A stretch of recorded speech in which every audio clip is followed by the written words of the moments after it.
Как ты думаешь, Ульяна Супрун останется министром? Нет, она не останется. И спич инаугурационный господина Владимира Александровича Зеленского свидетельствует о том, что Ульяны там не будет, к сожалению. Но я очень надеюсь, что Ольга Стефанишин... У меня было рандеву с Ульяной, и я ее спросила, слушайте, я говорю, ну, ведь вероятно, что на должности вас не будет, предполагаем, окей, не сейчас, после парламентских выборов. Вы знаете, кто бы вас мог заменить, чтобы эта вся система была доведена до ума? Она говорит, ну, я знаю, кто это. Это Ольга Стефанишин. Это девушка, которая работает вместе с ней в команде. И, я так понимаю, знает все ветки реформы, все начатые дела. Но вряд ли ее оставят. Зачем это делать? Чем провинилась Ульяна Супрун?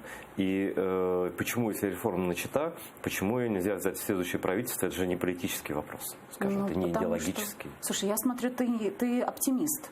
То есть тебе вот эти назначения, да, сценаристов Костюка, Тимошенко, Кирилла, которого я, кстати, знаю 100 лет. Ребят, чтобы вы понимали, Кирилл снимал инаугурационные одновременно мероприятия у нескольких блоков, но вот одновременно. Вот говорят, очень талантливый человек. Очень талантливый, круто ролики снимает. Вот замглава администрации президента. Все назначения и все, что сейчас происходит, это все свидетельствует лишь об одном. Люди, несмотря на их достижения в этих областях, ну там в министерствах, да, они все равно не останутся на месте только лишь потому, что они не свои.